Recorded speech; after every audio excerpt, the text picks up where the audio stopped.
আগের ব্লগ ভিডিওতে বলেছিলাম যে এই মেলার পুরো ভিডিওটা তোমাদেরকে আমি এর পরের ভিডিওতে দেখাবো, তবে আজকে আবার ফিরে চলে এলাম আজকের মিনি ব্লগে।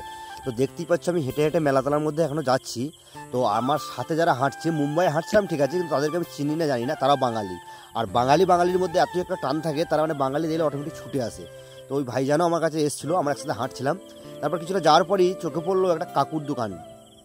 দোকানের কি কি পাওয়া যায় সেটা তোমরা ভিডিওতে দেখতেই পাচ্ছ। সত্যি বলছি, আমরা তেঁতুল, আমরা কাবরাঙ্গা এইগুলো জানি যে টক হিসেবে পাওয়া যায়, কিন্তু এত রকম টক জাতীয় খাবার পাওয়া যায় সেটা হয়তো আমি মেলায় না গেলে জানতেই পারতাম না। তো সত্যি কথা বলতে কি আমার জিভে জল চলে এসেছিলো। আর শুধু আমি নিচ্ছিলাম না, তার সাথে ভিডিওতে দেখতেই পাবে কিছু মেয়েও ছিল যারা পাশে দাঁড়িয়ে এই জিনিসগুলো খাবারগুলো নিচ্ছিল। তাদের মধ্যে একজন আমার দিকে এমনভাবে তাকাচ্ছিল, মানে আমি নিজে লজ্জা পেয়ে গেছিলাম। সত্যি কথা বলতে কি মেয়েদের প্রতি তাকানোতে আমার খুব এমন ইন্টারেস্ট নেই।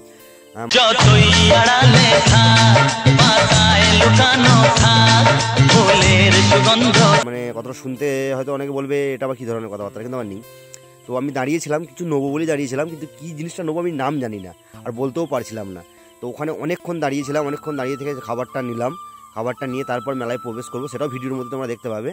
তো এত রকম আইটেম আমি নাম জানি না। তো তোমরা ভিডিও দেখে যদি এই আইটেমগুলোর নাম জেনে থাকো অতি অবশ্যই আমাকে কমেন্ট করে জানিও। তারপর মেলাতলায় পৌঁছে গেলাম, আমি ভিডিও বানাচ্ছিলাম, আর আমার ভিডিওতে তাল মিলাচ্ছিল পিছনের কিছু মহিলা। তো তারা আমার ক্যামেরার দিকে তাকিয়েছিল, না আমার ক্যামেরার দিকে নাও হতে পারে, তারা হয়তো আমার অন্য কোনো দিকে তাকিয়েছিল। সত্যি বলছি, তোমাদেরকে বলেছিলাম না যে এত মানুষের ভিড় হতে পারে একটা মেলার মধ্যে, সেটা ভিডিওর মধ্যে দেখতেই পাচ্ছ যে কত মানুষের ভিড়। একটা পিঁপড়ে গোলার জায়গা নেই। আর তোমরা দেখতে পাচ্ছ দূর দূর